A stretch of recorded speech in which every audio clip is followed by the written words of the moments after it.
poucas cantoras do rádio.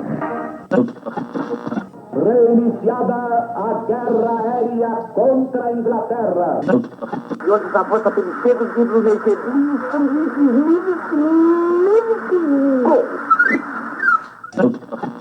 Sente tanto assim a falta de Isabel Cristina? Vamos entrar, Albertinho.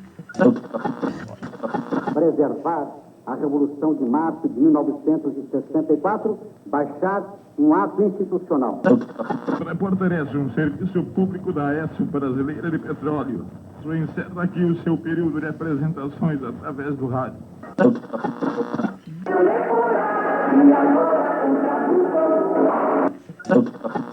O que é que vão querer? O que o senhor tem aí pra comer? Sarrafo paralelepípedo de pé da marca. Saraiva, eu não fiz pergunta idiota nenhuma. Como é que não fez, cara? Pelé,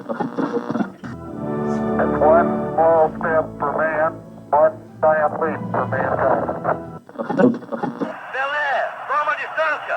Atenção, foi pra bola. Bateu.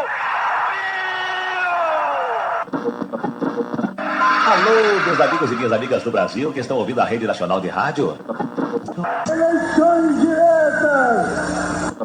Passa Ayrton Senna! Ele vence o Grande Prêmio do Brasil de Fórmula 1 de 93, brilhante! Brilhante Ayrton Senna! Brasil é campeão! É campeão! O avião bateu no World Trade Center em Nova York. Teria sido um atentado. Segunda torre também agora apresentou uma explosão. O Brasil todo acordando cedo e comemorando o pentacampeonato mundial de futebol. A gente teve uma redução de mais de 90% das mortes por Covid em São Paulo. Esses áudios que acabamos de ouvir mostram a evolução de um aparelho que muito antes do celular já acompanhava as pessoas em diversas transmissões de noticiário. A radionovela, passando por partidas de futebol, música e muitos bordões famosos, como, por exemplo, A Mil pelo Brasil, da Rádio Record, Pimba na Gorduchinha, lembra do Osmar Santos? Bordões que ficaram... CBN, a rádio que toca notícia, não é? Bandeirantes, cada dia melhor que antes. Quantos bordões que a gente acabou guardando no coração, não é verdade? E olha só, no embalo dos 100 anos desse companheiro de todas as horas, o rádio, é que o Legislativo do Futuro recebe aqui o jornalista, pesquisador Hamilton Almeida, autor de um livro sobre o inventor do rádio, Roberto Landel de Moura. Vamos falar sobre ele. Está com a gente também a Procuradora-Geral da Câmara Municipal de São Paulo, doutora Maria Nazaré Lins Barbosa. A gente cumprimenta vocês, eu percebi que vocês já ficaram emocionados, afinal de contas a gente passou aí, né, Hamilton, né, doutora, por momentos do rádio. O Rádio no Brasil vai completar 100 anos, né, agora em setembro, mas é muito importante lembrar que alguns momentos ficam realmente marcados. Então nós tivemos aí desde Carmen Miranda, lá no comecinho, né? Passamos pela O Homem Pisando na Lua, né? Quando foi dita aquela famosa frase, né? Um pequeno passo para o homem, mas um grande salto para a humanidade. Neil Armstrong, isso em 1969, no dia 20 de julho de 1969, quando ele e também Aldrin desceram ali na Lua. Mas ele foi o primeiro, ele pisou. E quando ele pisou, ele disse exatamente essa frase. Passando pelas conquistas, pelas tragédias, na verdade é o rádio. É dessa forma que o rádio faz, que o rádio faz com que a gente possa imaginar, mexer com a nossa imaginação. E isso é fundamental. A gente recebe aqui, né, doutora, hoje um grande pesquisador e uma coisa importante. O pessoal fala em Marconi. Marconi é o inventor do rádio. Não, senhor. O inventor do rádio, na verdade, foi padre Roberto Landel de Moura. Roberto Landel de Moura. Em 1899, né, professor? Se estiver errado, o senhor me corrige. A gente chama de professor, né? Embora ele fale, não, eu não sou professor, mas é um pesquisador, sem dúvida nenhuma, que é muito respeitado. E o Brasil deve isso a ele, porque ele rompeu fronteiras para mostrar essa história do padre Landel de Moura, que muita gente não conhecia, muita gente não sabia. Então, eu queria que o senhor falasse um pouco disso. como é que o senhor começou tudo isso, né? Essa pesquisa até chegar no que é hoje, que realmente é reconhecido. Fica à vontade. Vamos falar um pouco do Padre Landel, então. Essa história faz parte da minha vida desde que os tempos da faculdade, né? Já faz bastante tempo que eu me interessei pelo assunto, comecei a investigar e aí não parei mais, né? Até chegar à conclusão de um trabalho materializado num livro agora, né? Agora, o Padre Landel tem uma história muito interessante, né? Porque ele é gaúcho de Porto Alegre, ele estudou seminário em Física e Química na Itália, em Roma, né? Aí volta para o Brasil, fez experiência, a primeira experiência de rádio da história da humanidade foi feita aqui em São Paulo, no dia 16 de julho de 1899, Olha só.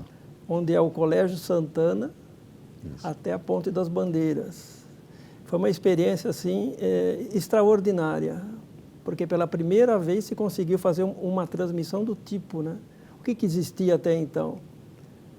Existia já o início da era wireless com o Marconi, só que o Marconi transmitia sinais telegráficos em código Morse. E o que o Padre Landel fez de diferencial? Ele colocou a voz em ondas de rádio. E sons musicais também. O aparelho dele transmitia, que é o rádio, como a gente conhece hoje em dia. Né? Por isso é que pode-se afirmar com toda segurança que ele foi ele que inventou realmente o rádio que nós conhecemos. E foi uma experiência tão bem feita que ele convidou a imprensa, saiu a notícia do êxito da experiência em 6 jornais, convidou autoridades, convidou o pessoal do telégrafo, dos correios, né? Empresários também assistiram. Pena que ele não conseguiu a repercussão que ele queria em termos de patrocínio, né? Patrocínio e patente, né? Porque a grande dificuldade dele, né, doutora, era provar para as autoridades que realmente... Ele chegou a ser taxado, inclusive, como uma pessoa que... Pô, esse cara é louco. Chegaram até a falar isso, né? Não só taxando ele de louco, como destruir os equipamentos, os laboratórios dele, porque ele fazia tudo sozinho, né? Isso também é um outro mérito dele, né? Marconi, quando ele começou a desenvolver a radiotelegrafia, ele montou uma equipe que trabalhava, cientistas de renome, que trabalharam para ele, né? Padre Landel fez tudo sozinho. Fez tudo sozinho. Eu acho bonito que a cidade de São Paulo teve esse privilégio de ser a sede dessa primeira transmissão. E só muitos anos depois, aqui na Câmara Municipal de São Paulo, a gente deu a este gaúcho brasileiro o título de cidadão paulistano em memória, em 2011. Na verdade, ele fez outras experiências aqui também. Ah, sim. Ele fez em 1900, ele fez o Colégio Santana até a Avenida Paulista. Já era uma distância de 8 quilômetros, com a presença do cônsul britânico, né, que acompanhou tudo, mas não conseguiu patrocínio. Mas patentear, ele patenteou as invenções. Ele patenteou no Brasil e depois ele foi para os Estados Unidos também. E também obteve patente, que é uma coisa assim fantástica, né? Você imaginar, no começo do século XX, um brasileiro vai para os Estados Unidos, sem recursos, com poucos recursos, consegue ir para os Estados Unidos e patentear lá onde estavam praticamente assim a elite científica do planeta, né? Junto com a Europa, era os Estados Unidos. E é mais uma história, doutora, de um brasileiro que muitas vezes não é reconhecido aqui, mas lá fora o pessoal dá atenção que ele tanto merecia aqui. Porque nos Estados Unidos ele conseguiu, inclusive, também uma patente lá. 3. Né? Então, olha, Milton, que 3 coisa. patentes. Quer dizer, ele foi reconhecido muito mais lá do que aqui. E isso, sem dúvida nenhuma, na história, né? E muito graças a... Eu sempre falo isso para o Milton, muito graças a ele, hoje o brasileiro entende também. Bom, peraí, o pai do rádio não foi o Marconi, principalmente no nosso meio, no meio rádio, né? Sim. Não foi o Marconi, não. Foi o Padre Landel de Moura.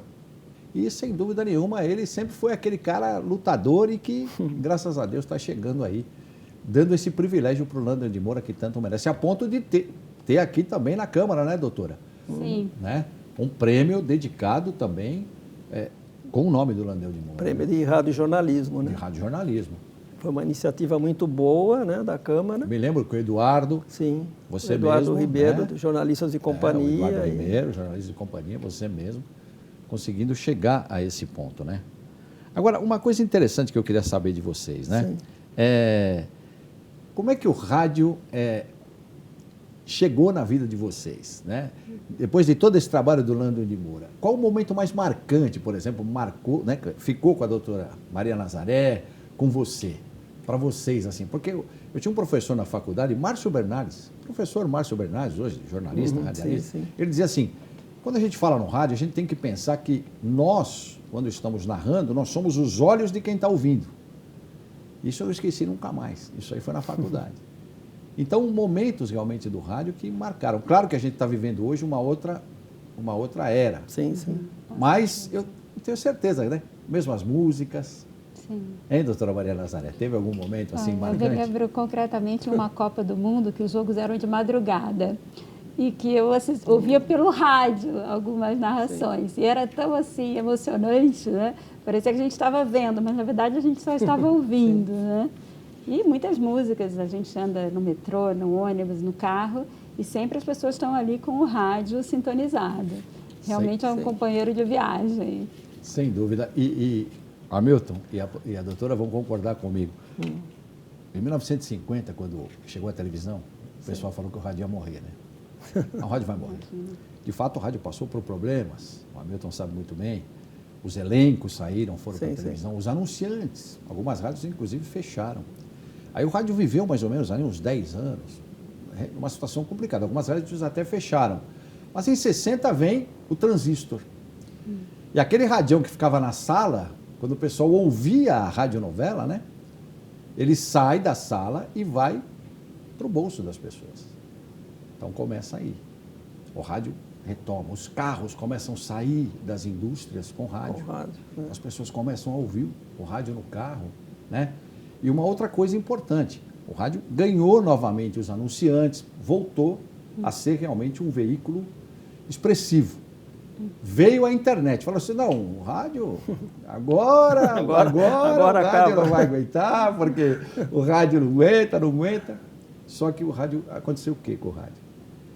A gente tem as rádios que pegam até determinados locais, por causa dos transmissores. Cada transmissor tem uma capacidade, né? Tem uns que têm mais, tem uns que têm menos. Com a internet, o rádio vai para o mundo. O que se fala em qualquer lugar numa transmissão de rádio, vai para o mundo. Aqui na nossa web rádio da Câmara, quando a gente fala, dá uma notícia, o mundo consegue sintonizar através da internet. O rádio é a mídia de maior penetração no planeta, sem né? dúvida, segundo a própria ONU, né? Sem dúvida. E uma coisa, doutora, que é bom a gente frisar e que é importante para o nosso telespectador que está assistindo, aí... Mas agora o rádio tem imagem? Sim, o rádio é assim. Me dá imagem que eu... Podcast, me dá que eu faço. Faço podcast com imagem, podcast que na realidade é uma palavra que define, por exemplo, o pod é do iPod, né? Que são aqueles equipamentos de som que surgiram nos Estados Unidos. E o cast é de Broadcast Center, né? Informação. Então, informação em áudio, né? Então, por isso que é podcast. Mas o pessoal está colocando imagem também, mas não tem problema, o rádio é essa força que eu acho que é fundamental, hein, doutora? Como é que a senhora avalia isso? É um veículo que se renova a cada momento. A gente percebe a todo momento, na legislação da cidade de São Paulo, muitas normas que aludem ao serviço de rádio, fomento à radiodifusão comunitária, implantação, instalação de estações de radiobase. Ou seja, ele permanece absolutamente vigente, pleno, na nossa cidade, que é a maior da América Latina. Sem dúvida. A gente sabe que a gente vai discutir aqui, temos mais um bloco. Esse programa seria um programa para fazermos uma série. Aliás, é importante, a doutora Maria Nazaré até destacou uma questão aqui fundamental, porque o Hamilton, ele tem fotos, ele tem um acervo fantástico em relação ao padre Lando de Moura. Então já estamos aí, né, doutora? Tentando convencer o Hamilton, vamos fazer mais um programa, não é verdade? É assim que funciona. A gente vai para um rápido intervalo, daqui a pouco a gente volta, porque o programa realmente é fantástico, a gente vai viajar aqui nas ondas do rádio, tá certo? A gente volta já.